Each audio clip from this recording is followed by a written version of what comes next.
So officially, Nona Yehia, back for round two on Vertical Farming Podcast. Thank you so much for getting us caught up. There's so much good stuff happening, and I'm excited to chat and also to see you in New York in less than 10 days, probably in, 9 days. So happy to be back here with you, Harry. You're one of my favorite shows, my weekend, routine, and I'm very much looking forward to the yearly trip to New York. Yeah. How often do you get back? Is that it? Just that one trip? Oh no, I get back a lot, but I think indoor ag tech is always a fun reason to gather, and Yeah. it takes on its own quality for sure. It feels like it's picking up steam or visibility. Do you get that sense as well? Yeah, I mean, I think that just being in this space as long as I have seen it pick up steam and visibility, especially. I think what's really exciting for all of the big ones, indoor ag con, indoor ag tech, the intersectionality that's starting to occur, right? Hmm. It's not just for producers. It's not just about the tech and, the right seed, but it's about the impact. And I think that has been particularly exciting to me and to watch it on different socials, who's paying attention, who's going to these conferences and Hmm. why. That has Yeah. been really interesting to see evolve. It's also in terms of talking about the intersection of like our relationship and conversations we've had and seeing you at IndoorAgCon. I had pretty much the whole panel now on the show. I've had from IndoorAgCon, so I had Catherine Scala on and Alaric Overbay, and it was one of the best, just high vibe sessions for me, because of the topic, because it's something, a lot of people don't talk about. Like, we're all in the beginning, I think the vibe was focused on the tech and the investment coming in and the big projects, but really like boots on the ground impact to individual neighborhoods, individual people, changing perceptions of like what it means to have access to fresh food. And it's always nice to see like you're like always connected to these conversations. Like you're also doing a panel at Indoor Ag Tech NYC with Kiana, Kiana from New York City is going to be on she's the director of urban agriculture. And we chatted yesterday, so I had a great conversation with her. And so I'm curious, like, how you think about this, and we're going to talk about the new projects coming up, but like, why specifically this feels like important to you to make sure that this is top of mind for people, this idea, this food security, food justice, however you want to frame it. Well, I think, Harry, it comes from the way that I've built my career and my profession. I'm an architect by trade, and I think that architects, by their very nature, are problem solvers. And I think we've Mm, talked about that before, yeah. right? And for us at Vertical Harvest, we see the way that we've addressed these problems as a kind of an ecosystem of opportunity, Mm, right? And it's something that, and I really enjoyed the conversations that you've been having lately and coming off that panel. I was very proud of that, to be able to be part of bringing those voices together. And I think that, the promise of CEA lies in the tech, of course, yeah. but the tech is there for a reason. Why do we use the tech, right? Why is it important? And why is it not only important to investors, but why is it important to you, your family, your neighborhood, your city? And I've always been rooted in that question, right? And how do we really leverage those opportunities to build something that is meaningful and lasting?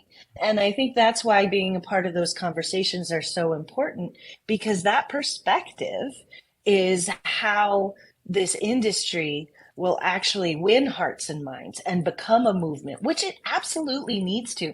Whether investors are important, I mean, are kind of hands off the industry right now, the problem of food's not going away, Yeah. Yeah. right? It will be the defining issue of the 21st century. So we need to be able to support different voices that are really making a difference in this industry, as well as the big voices. I Hmm. think that that's really important as well. I'm curious, given I was checking the last time we spoke, it was actually in 2021, episode 32. So it was a while ago, considering I just published episode 100. So a lot has changed since then. Wow. And I definitely encourage the listener to go back and get caught up on the origin story there because it's very inspiring. And obviously, folks need to learn a bit about how you got to this point. But let's start to talk about some of the things that are in motion. Like your team sent me some of the videos from Maine, and that's super exciting to see. Get to see you on site in a hard hat. Excited at what's to come there. So wherever you want to start in terms of like, I'm curious, obviously love origin stories. So I'm curious how the project sort of manifested, why that location next, and how you think about everything that's involved in putting that together and where we're at with that. Yeah, thanks, Harry. The main farm is really exciting for us and for the community of Maine, city of Westbrook, which is outside of Portland, and the state. I think that, again, going back to, and I know you value origin stories, going back to the origin story of being an architect, I've always been really interested in how we build the fabric of our cities, right? Architecture is fundamentally a part of this fabric that is designed to address 21st century problems, right? And that inherently affects people, right? People are at the heart of our cities. And so, early on, I became fascinated with this idea of could a farm, if we were able to feed enough people, become a part of the civic infrastructure of a city? And what would that mean? Would it be as meaningful to people as a public library, as a community center? Would it be able to create value for people? And what does that value really look like? Could it address more than just environmental issues, right? Issues of social justice, public health, economic resiliency. These are all conversations that architecture fundamentally participates in. So, positioning the vertical farm as a piece of architecture at its root, as an ecosystem that has an opportunity for a community to connect, that means that we are creating and engaging in a conversation that municipalities and developers have been engaged in as long as they have been city building, right? Imagining the futures of their own cities and the futures of cities around the nation and the globe.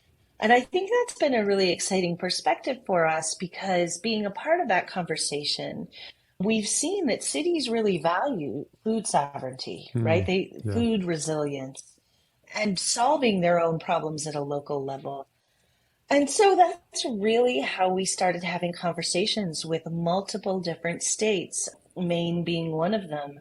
Obviously, we have a complex matrix of market demand.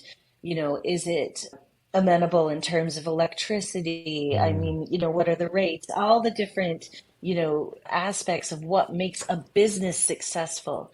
But I think if I wanted to cut through it all, the most important thing is the political will, right, of a community. Because then you can create a partnership that is enduring, right? There is a real buy in to the success of the business, to the success of the farm, and the community rallies around it. And I think that, you know, that we've seen that in Maine. It has been really incredibly exciting. We've seen the different partnerships that we've been able to cultivate across the country because of the impact Maine has already had before even being operational. Because people can really see it. They say, yeah, this farm is something we want for our community, for our people. It solves some problems. And it's been a really rewarding place to be in this time in this industry that's experiencing such exciting growth. It's a different perspective, and I think it really connects to people. And that's what food is, right? Yeah. It's the ultimate connector. I think what's interesting is just in that little video I saw, I think the general contractor foreman was talking about how unique the project was and how he had to think about Mm. like relating it to other things that they've done before, built before, and it's a hybrid, completely mix of things, and it's unique. He hasn't built anything like this or created anything like this before, and so that's just obviously everything that's happening in the build of this. And you talked about the political will and the climate because even from that perspective, this is something they haven't thought of before. Because when you think of the idea of farms, people are thinking about outdoor farming, right, and the impacts and all the land that's needed for that. So, where else do you see people sort of having to change the way they think about projects like this because you're coming to the city with something that's unique. You come at it from a perspective of someone who's got the background in architecture and a lot of times these projects you have to have someone retrofit their ideas into what you think it might look like, but now you have the experience of being an architect, of being a vertical farmer, having this passion for connecting with the community. It's such a unique skill set, and I think it's what imbues your projects with such character and personality that I think you don't get to see in other ones. And so, how much of this is education as you lay the groundwork for where you go and where you think about going? You're probably starting to build a roadmap of how to prep a city to understand or have a conversation about this. Well, I think, Harry, that's exactly it. We have, for the last 7 years, as we've been operating our farm here in Jackson as an R&D facility, been building roadmaps, right? How do you not only grow the product, which is something that, all farms do. Obviously, we need roadmaps for that. But how do you sell it? What's your go-to-market strategy? For us, it's not just about retail relationships. It's about relationships with our anchor institutions, the hospitals, school system, higher ed, and really responding to the demand for local food year round at volume that is affordable, across all customer channels. How do you build a template for if you are reconnecting the farm to the urban center, or you are, creating a farm that is able to operate year round? How do you train people to be able to access that new technology and access this? So from pretty much every aspect of running the business, that's what we're laser focused on, creating templates for success. So that's not only about unit economics, which is something, we could spend a whole session talking about, but it's about how do you educate about the product. People don't know how to use microgreens. That people in Albert talked about this, I thought, in a Yeah. really fascinating way. How do you make sure that the product is of the community? How do you make sure that you're responding to the needs of the community? So obviously, in order to be successful, you have to have a certain amount of standardization, right? We like to say 85%, but Okay. 15% is going to be very tailored to the community, to the what is truly local, right? You have to be of the community in order for it to succeed. So it's been super interesting. And like you said, it's been an evolution, one that we've iterated constantly on. But, now after 7 years of operating a farm, 2 years of funding and building a new one, I think we're starting to have pattern recognition and Mm. understand what are the templates to drive us towards, again, an enduring and sustainable business. What lessons have you learned in the 7 years of running the first farm and what to do, what not to do? I'm sure there was a lot of that as you had that as a test bed all these years. And how did that color any of the decisions you're making with these new farms? I turn it around, Harry. What didn't we learn? Right. I mean, there was no playbook, right? If you think Yeah. about, we opened our doors in 2016. We started conceiving of the project in earnest 2009, 2010. We learned everything. As some of your listeners may know, Vertical Harvest is unique in many ways and differentiated in many ways. But one of the ways is we put people at the heart of this effort, Yeah. right? So our mission is not only to grow food, but futures. A lot of people recommended that in the beginning, I learn how to, or, we learn how to operate the farm and then bring in our unique employment model, which is here in Jackson Hole, Wyoming. We employ half of our workforce identifies with some sort of physical or intellectual disability, half does not. And so many people said, do the farming first, figure it out, and then bring in the people. Yeah. And there was no way that I would do that. We created the playbook together Mm. based on our different perspectives, based on an ethos of diversity and inclusion. And so we made mistakes together. We learned the hard way together. and we evolve together. So I think that there's not one space in the 3-story vertical greenhouse that we operate that hasn't been transformed in some way, in conjunction with what an employee's experience has been, or a plant's experience has been, or, a manufacturer, from the Netherlands, which we've always been systems integrators, which has enabled us to ride the wave of technology as this industry has matured. And so that we're not hung up on one thing, but really our ethos is about constant evolution, constant iteration, and it's made us quite nimble. Hmm. And I think that is the biggest lesson learned in a nascent industry. You have to be nimble. If you can't pivot to respond to the changing lessons learned of the industry in general, then as we've kind of started to see, you get stuck and Hmm. you have fewer options. And I think that has been my biggest lesson learned. Don't bank on anything, and there are no silver bullets. Yeah. Is it important for you in these new locations, to the extent possible, apply the same employment model in terms of the split that you just mentioned? Oh, yes, that is the intent. I mean, I think what has been really another amazing realization is the need that we saw specifically here in Jackson Hole about, our employees having a very, very high unemployment rate. And if they did have jobs, they were, entry level jobs and not careers like you and I really, and all of us, that's why we go to work, is to build our career. They didn't have access to that kind of personal and professional growth, that's a national trend. And so we're seeing it in all the communities that we're a part of. But I think that, again, back to this, how do we respond to the needs of the communities that we invest in and invest in us? It's really about, from the very beginning, understanding what the employment needs are. In Hmm. Maine, there's a large refugee population. It's very interesting, the particular employment needs. And we've created, as we talked about in the last session, the Grow Well employment model that really is based on customized employment and really tailoring the needs of the individual and to the job, and the job to the individual. That's been very robust for us. And so that is at the forefront. We like to say we put people first. Yeah. And I think that, we're trying to create systems that do just that. And it's good for business because, Yeah. our employees are evangelists, and it's pretty cool to see. And so that definitely is something that seems to be a model that you'll be using in the other farms going forward.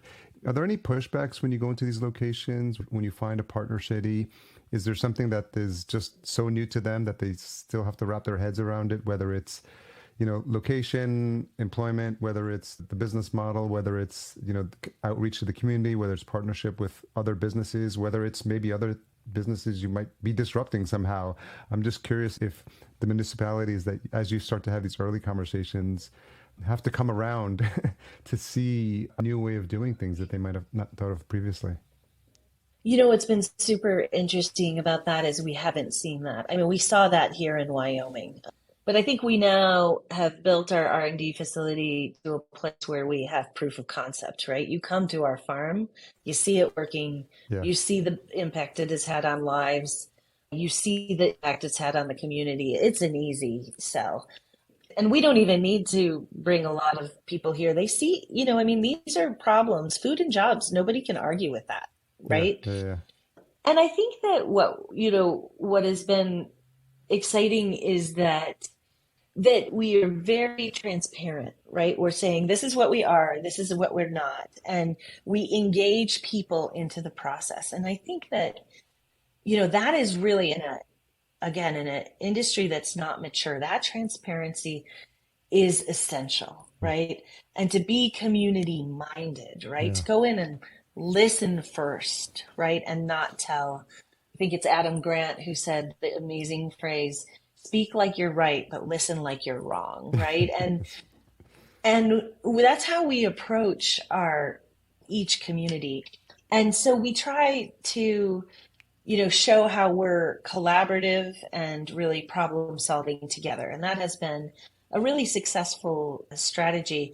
In fact, some communities have said that they were going to put out a request for proposals from a myriad of farms, and Mm, then they go out and do their due diligence and they say, you know what, we're not doing that, we're just going with you. yeah, Because we address more than one issue.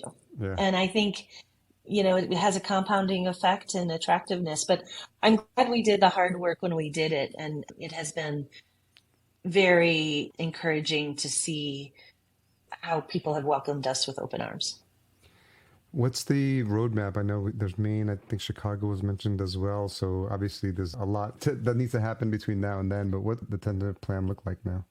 Well, I think by the time this goes live, we will be able to announce that we have a partnership, a really exciting partnership in Detroit, and we're signing that agreement now. We are working with Las Vegas. We're working with several other states. Those are the ones that I can talk about Yeah. freely because we've had press around them. But, I think that what our hope is at minimum 10 farms in the next 5 years. Okay. And, that's ambitious. Some in our team would push that to 20. I think that what is really fundamental to understand is this is about a local food movement, right? Hmm. It's not just about controlled environment agriculture. Again, why is controlled environment agriculture important? Why are we vertical farmers? Why are we horizontal farmers? Yeah. Well, for us, it's about city, right? Yeah. That the city, 80% of population by the year 2050, right? We all use these numbers are going to move to the cities. How are we going to feed everybody? But more important to that, we've lost our connection to the food Yeah. that we eat, right? So we focused on quantity instead of quality. And here's an opportunity to do both, to have a high volume of affordable, accessible, available, good food, right? Yeah. And it's just the start, obviously. But most communities that we go to have a vision for their own food sovereignty, right? So in Maine, for example, by the year 2030, they're participating in the New England Food Vision, which is a mandate to increase the amount of local food by to 30% by the year 2030, right? Okay. And so we're a participant in that. And then controlled environment agriculture becomes important because local food at scale is important. And I think it's about really connecting the dots, Yeah. right? And Yeah. and understanding, okay, well, we have a solution. You want to check it out? And people more often than not say yes. And then we go through, all due diligence that needs to happen to partner in those kind of situations. I'm excited to see what you do in Detroit. It's one of those cities that historically, at one point, it was probably like one of those, the most important city in the world. I mean, you think about all the activity that happened there with the Industrial Revolution and the birth of the auto industry and just the fall. I mean, you see some of those pictures. I think there was a World's Fair there, and some of the, and you can just see Mm. that everyone. It was just one. It was probably like on par with Paris at some point in terms of its, Yeah.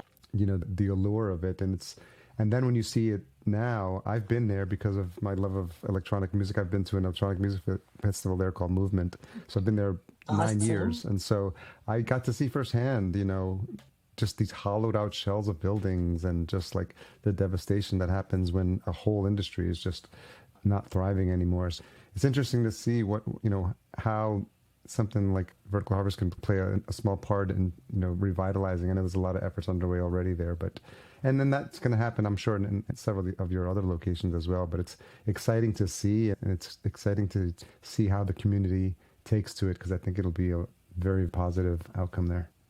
Well, I couldn't agree more, and a lot because I'm from Detroit. I grew up there. I'm very excited to be able to give back to Detroit in this way. I think Detroit has always been, as you indicated, this fascinating intersection of muscle and brain, Yeah. right? And the manufacturing history of it is so robust. And we have an excellent partner there, Bedrock Development, and they have invested a great deal into you know, to thinking about how to be smarter about development in Detroit, how to create a Detroit that is more resilient, that is more of the people, by the people. And Vertical Harvest is engaged in that conversation. And so those kind of partnerships are really important to us and really exciting to be able to anchor a new community in that way for Detroiters of Detroiters, right? It's not just Mm, about Vertical Harvest yeah, and, yeah. sending off our workers, but how do we do this, in a way that will impact Detroit? And I think that's where, you know, we talk a lot about the potential of vertical farming, which is just space efficient, right? That's why we Yeah, use it, yeah. because we want to be able to be, that's why it's so exciting to us, because we want to be able to optimize where we are to be in the urban center. And then how do we really make it something that is meaningful to people because of the food they eat, the job they have, the connections they're able to make? Mm. So it'll be an exciting adventure, and it's one that I feel very passionate about. So anyone who's been paying close attention is probably asking the question how you get so much done with everything that's on your plate. And I'm just curious because there's a lot. I mean, you talk about 10 farms, possibly maybe even 20 if you listen to your team. Mm. I'm curious, you know, you personally, like how you manage everything that's going on as a business owner, as the leader of your team, as the grower of talent, because you have to have the confidence that you have the right people in all these locations that have your vision, and somehow you can't be in all these places, and so you want to make sure that what you envisioned when you started this is going to be there from a consistency standpoint, talent wise, that every farm is going to be operating in a way that matches your vision. So I'm curious how you think about those challenges, and how you tackle problem like challenges like that. I'm curious. Harry, it's a great question. I often ask myself that, but I think it's really fundamental, right? It's about the quality of the people that you go into battle with, right? We have grown a great deal in the last 2 years since we last spoke. And I think it's not only about the quality of the people that you bring on to your management team, which then, starts to unfold into the rest of the team, but it's about having really strong vision, fundamentally, mission, and then the values to back it up. And I'd say that was really hard for us, to stick to those things. Yeah. But as a leader with my leadership team, we all understood that we needed to stay true to the things that were important to us and that we knew, back to that pattern recognition, that would lead to a business that can make it through all of the, you know, dips and of a new industry, right? Seeing what's happened in tech, seeing what's happened in, renewables. How do we take those lessons and build something in this, very important industry? And that was, if we had not stuck to our guns, our mission of growing food and futures, and just as simple as that, we are a food and jobs movement. Yeah. And tech is great. We love tech, of course. You can't do this without tech. Sure. But tech comes second to the food and jobs movement. And so it's a laser focus, and it's hard because you get distracted and you see people, raising close to $1 billion, Yeah. right, on tech. And you're like, I hope you succeed, because if you don't, right, it's going to make it harder to everybody who is Yeah. operating their business for different reasons. But I think it's really, in order for everybody to do as much on our team do as much as everybody is doing, not just me. It's about having a framework for decision making that is authentic to vertical harvest and vertical Mm. harvest alone. Now, does it take in the data from the industry and from the communities? Of course, Yeah. but it's within our view of the world. And that has been really, in maturing as an individual, my voice has become stronger because of those choices. What's a typical day for you look like? Juggling. Juggling. I'm a people person, Yeah. Harry. I love relationships, and relationships I found, leveraging relationships showing up with your authentic self, right? That can cut through a lot of, messiness. And Hmm. I think that is my day. I try to start kind of grounding myself so that I can do that. And if I find myself kind of, wobbling, I remind myself I'm here to try to get us all to the point where we want to be as in an optimized and streamlined way and an authentic way. And that every day is different. Some days I'm on the road, some days I am here with the team, and some days I'm just at home trying to catch up. But each one of those has that filter of being like, okay, how do I do this best? And that again adheres to our values and the way we do things. What helps you come back to center? My family and my Yeah. friends, the people I work with, the laughter. I think that, it's been such an incredible journey. And now that, in our last session, we talked about that one of my prime motivators is I have a brother with disabilities. And now for the last 7 years, we've shown that access to this very exciting space can be democratized, right? And our farmers who prior to vertical harvest were washing dishes, cleaning hotel rooms, that's all great. We got to start somewhere. But now they have fed our community good food, healthy food, food that inspires, fresh food. And now they're leading the charge in Maine. And they are our teachers out there. They've been on Hmm. panels out there, talked to the contractors. This is a sea change of perception Yeah. of what people can do when you focus on ability.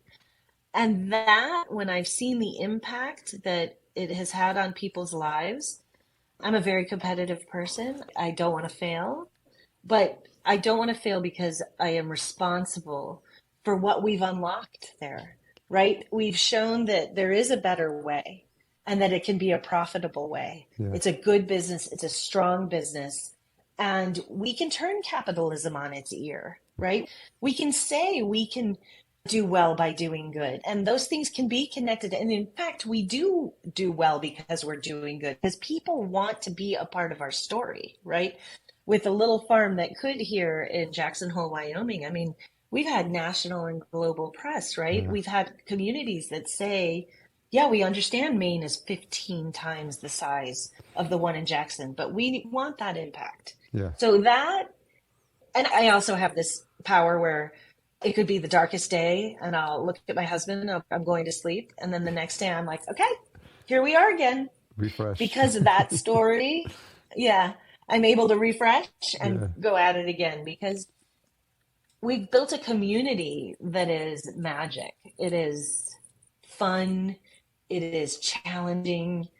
It is not for the faint of heart. And we've Hmm. shown that we are not of the faint of heart. This is not about charity. This is hard. And this is good business. So it's cool.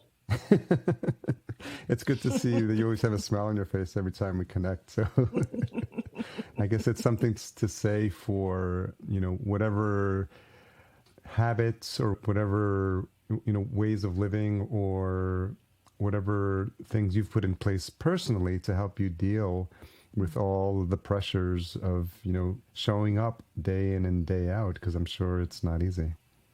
No, this industry, anybody that's in it or has been in it, it's not for the faint of heart. It Yeah. is. It takes, but there's a reason so many people are as passionate as I am. And, I think my one hope of the community and of the industry is that it become more of a community, Yeah. right? Where we can share these experiences, we can have these relationships because that's what's going to take, right? Is learning from each other. And, Hmm. I've heard several people talk about that on your podcast. Yeah.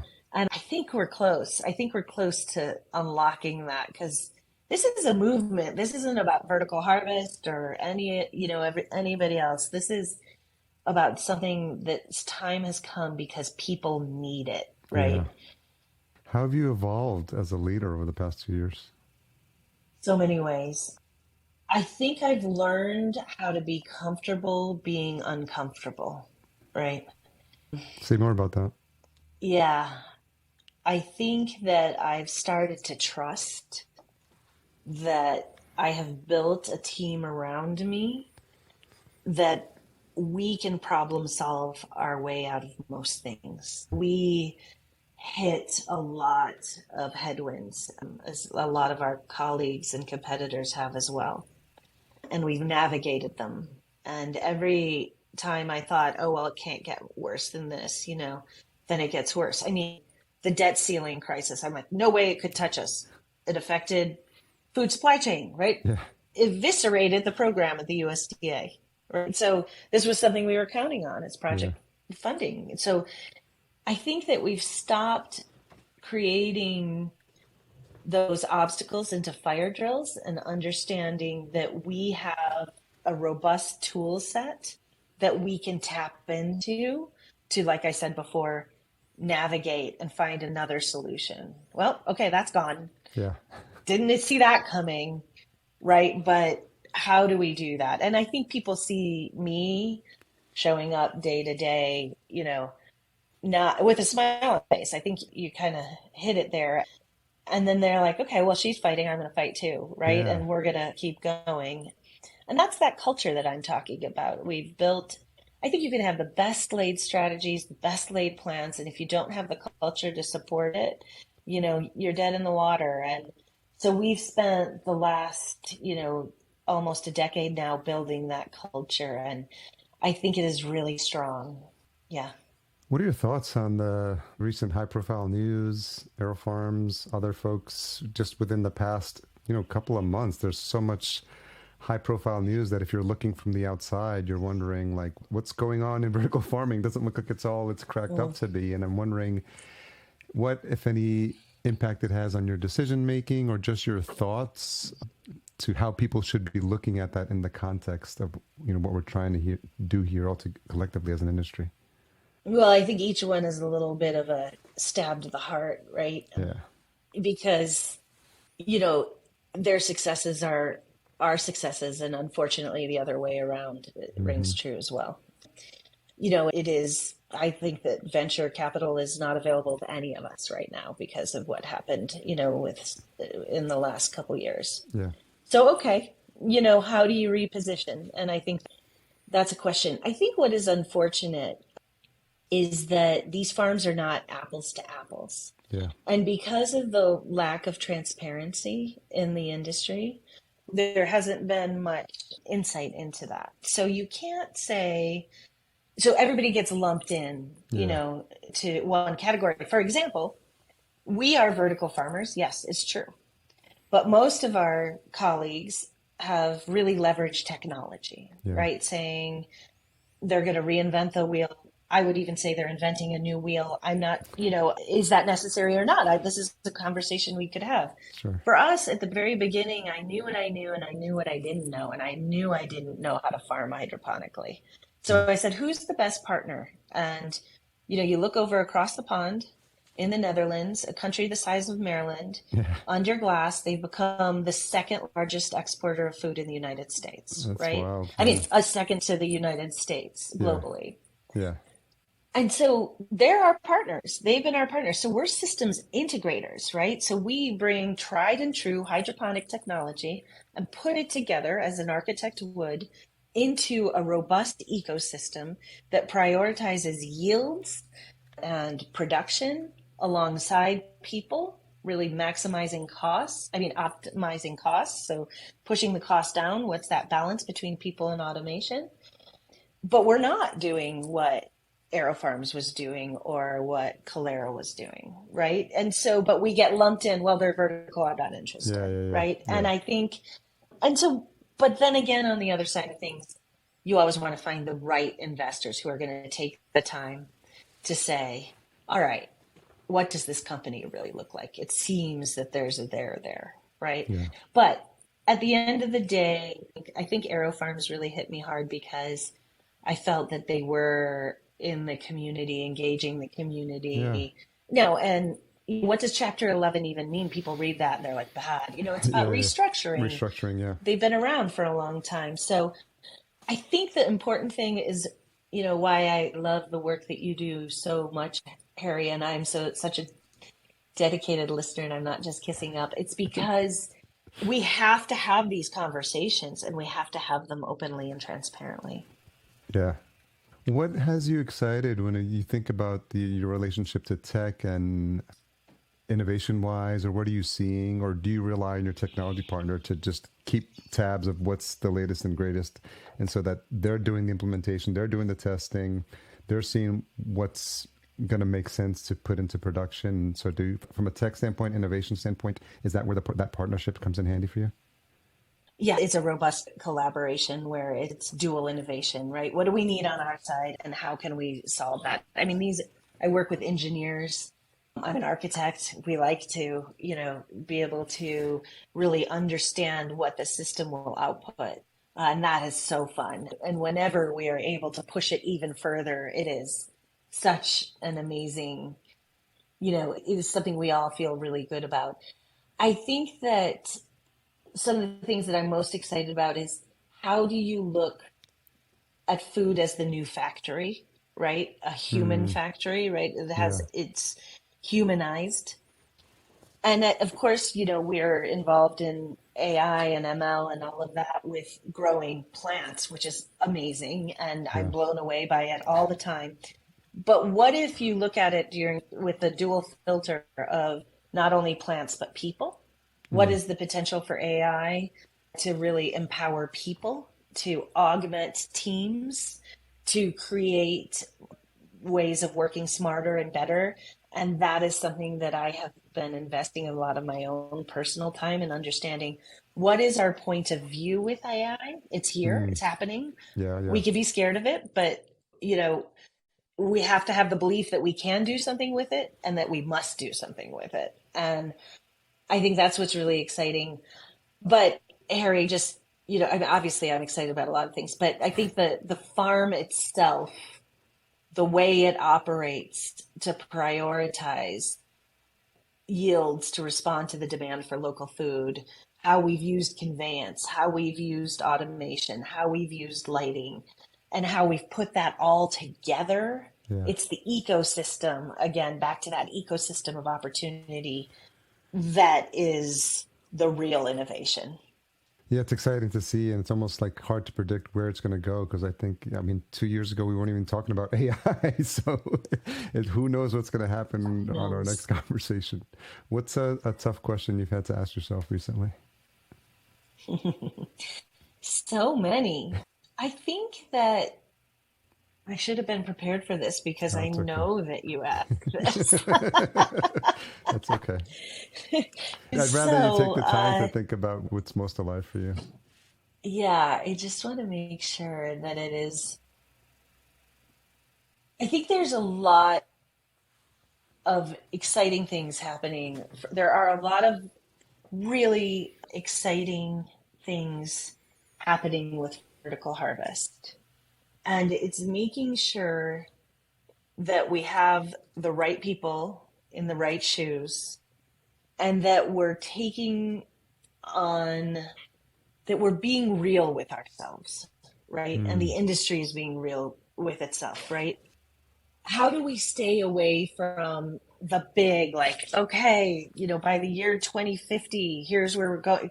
What are we really doing? And staying close to that why, right? Why at a very micro level, the local level, are we really thinking of community? Hmm. Are we making the right choices to create a sustainable business? I mean, and being truthful to ourselves, most importantly. Transparency is one of our core values, but are we asking ourselves the right questions? And I think that lesson learned philosophy that you always ask, I think it gets exhausting sometimes in businesses. People just want to go. Yeah. And we're always saying it's a part of our culture to ask ourselves the hard questions and to really listen to ourselves if we think we are on a path that is not going in the right direction. That's a good point. This may be probably a similar answer, but as you might know, as we wrap up, I always like to leave a couple of minutes now for any thoughts that you have for your colleagues in the industry, for because a lot of the folks like you listen to the show, and I always want to encourage these conversations, this dialogue to happen. So is anything top of mind for you in terms of like what message you have June 2023 for your colleagues in this space? Keep going. The problems aren't going away. Mm, And I'd say, what about, and the way to keep going, I guess, back to kind of our prior conversation, what inspires us all to keep going? What is inspirational about it, mm, right? And that's back to what's the why, right? yeah. Is it age old? But yes, we must talk about unit economics. Yes, we must talk about the tech. Yes, we must talk about how to get the product out into the market. But what is truly inspirational Hmm. about CEA? What is the promise of CEA? How do you see that? And how are you, you know, responding to that? And I think really spending time, that is the hard question, right? And maybe that's why I pause, because that is the hard question. Yeah. How are you going to, as a cog in a machine, individually respond to the promise of CEA? And then how are we going to have the real conversations as a collective, as a community, to respond to CEA? Because I think what's most disheartening to me is, there's this leader of an organization called Future Crunch, where they've rethought the news, where they focus on good news instead of bad Oh yeah. news. And Angus Harvey, what he says is, it takes a long time to build good things. It takes a second to break them down. Hmm. And that is what I feel that we are vulnerable to Yeah. at this moment. And make sure that we're having the conversations so that we can all keep working on the good things, and that we don't allow a blip to take down the vertical farming industry, because it is a tool for our futures. It is a tool for our cities. And we need to double down on why and how it works. And I am so encouraged by Aero Farms coming back out 2 days later with the announcement about microgreens. Yeah. Yeah. Yeah. Okay, Yeah. took a blow, but we're here, Yeah. right? And not hiding away from it. And I hope we can continue to do that, because we're going to suffer multiple blows. It's Sure. new. Yeah. It is. Well, that's an inspiring way to wrap up this conversation. I'm like always excited to have this chat with you. I'm always looking forward to getting to meet with you in person. It's one of the highlights of attending these conferences. And so we get to see each other in, is it 7 days, 8 days? So Yeah. that's Right going to be a back lot of at you, fun. Harry. Yeah. Looking forward to it. Looking forward to it. And so encourage attendees. There's still tickets available. So we'll have details in the show about that. And obviously, I think the beauty of that conference is that it's single, as far as I know, still going to be single track. So everyone gets to attend all the sessions, which is really powerful because you really focused attention. I think I saw that you're going to be providing some samples or something at this show. Is that confirmed yet? Or Yeah, we're going to have a okay, community table where we'll okay, have samples. You'll be able to meet some of our farmers and come and just talk about the industry. What are your questions? What are you yeah, concerned about? What are you excited about? So we're really excited about that. very cool. Okay, so verticalharvestfarms.com. Anywhere else you want to send folks to connect with you and the team? Well, all our socials, Okay, the LinkedIn, yeah, Instagram, we'll have them all. TikTok. We're on TikTok. We're Oh, big on good. TikTok. For all the kids who are, yeah, and it's interesting to Yeah, have that platform for this new generation as well to get them excited, which is really cool as well. So, exactly. okay, thanks again All right. for your Well, time. I always appreciate a it. pleasure.